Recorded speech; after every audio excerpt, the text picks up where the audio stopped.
I'm Brittany Hewitt, National Distribution Manager for Indusco Wholesale. I'm Dean Bonarotti, the General Manager for Indusco Wholesale. And we're here today to talk a little bit about just kind of the current state of the market, the current state of the industry, and how it's impacting both us and our customers. So what would you say are some of the biggest issues that we're currently facing in the import industry? The impact of the global pandemic has been ongoing. We're starting to see some cost decreases, but really what's impacted us is the lead time coming from our mills overseas. I guess along with that is really the costs have increased tremendously. So costs for a container have gone up almost tenfold. So a container used to cost $3,500 is now breaching about $31,500 per container. It's also very difficult to get a container nowadays. So I think everyone in the world has seen this, where there's freight outside of ports of entry all across the United States. So what Indusco has done to combat some of these issues is, unfortunately, we've had to pass a lot of costs along to our customers with the significant increase. We also adjusted how we're bringing product into the country. So we're bringing it into different ports of entry.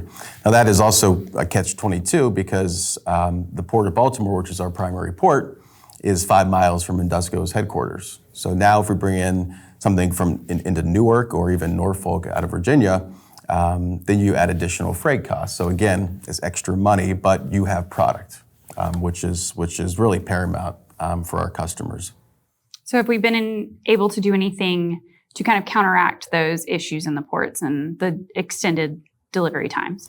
I think our ordering patterns, ordering more product because of the timeline, typically on the water for 80 days after you place a PO, anywhere between 140 and 160 days during normal times. We've seen that go up, not only from demand, but from the congestion from the port of exit overseas to the port of entry. So it all combines into longer lead times for our customers. So being able to increase our order amounts, so our inventory at the very least stays flat and starts to begin to come up. That's important. Having product right now during these times is really the most important thing.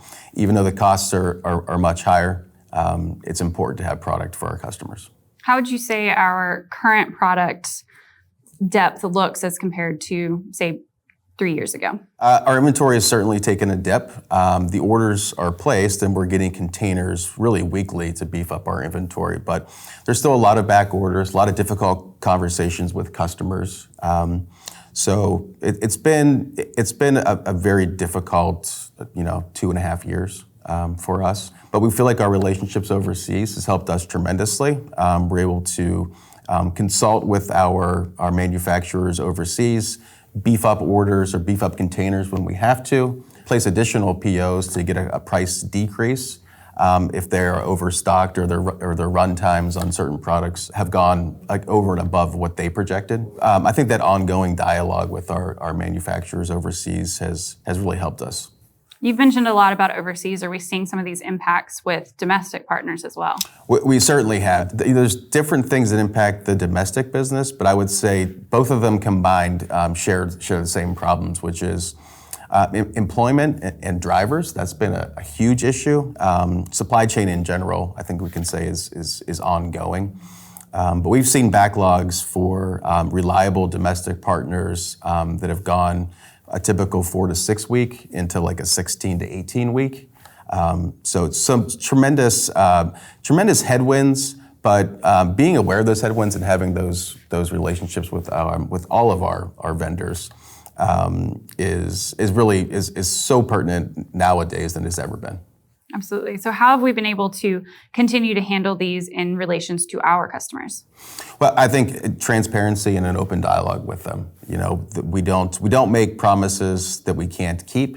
So we certainly don't overpromise and undercommit. So the more honest we are with our customers, I think you really have to be the fastest to deliver bad news. You can't hold back. You have to allow them to make their decisions with the right information. So you've mentioned a lot about pricing, additional costs that we're seeing. How are we handling that? Well, unfortunately, the costs are so overwhelmingly high right now that we are forced to pass that along to our customers. And our customers have seen it across the board. They're ongoing, and we see it ourselves. We buy a lot of raw materials and bring in a lot of different products from different vendors. And the price increases keep coming and coming. And we have you and I both have frequent conversations with purchasing and our buyers. And it is what it is nowadays, and it's been difficult. But if you don't stay on it and stay on top of the pulse of your business, then you're really going to be in trouble. So I know that I see all of these supply issues every day. I mean, you see it at the grocery store and pretty much everywhere you shop. So how are we able to kind of relay with customers and understand where they're coming from and their frustrations in all of this? I really think that we're all in the same boat. The frustrations that they have, we have the same frustrations with our manufacturers. So we certainly empathize with our customers and do our best to service them, as best we can. But I think in this time, with the wealth of information that's out there, we're all in the same boat, and that's consumers and outside of our business and consumers, you and I at home. We all see it, we all know it. So really understanding our customers and the headwinds that they face, and just keeping an open dialogue, whether it's through email or customer visits.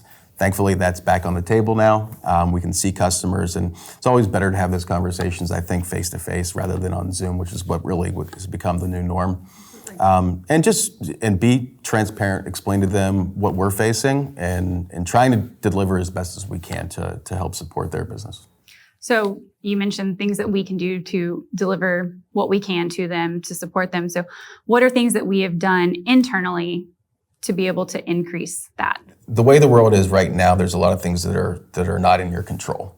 So one of the things that is in our control is our Lift America brand. We do manufacturing here in the States and manufacturing in Hermosillo, Mexico, at our facility with our employees. So we control the supply chain. Our guys are delivering the trucks to our distribution center in Memphis, Tennessee. It's our standard line of slings, both round slings, multi-part wire rope slings, single part wire rope slings, and poly slings.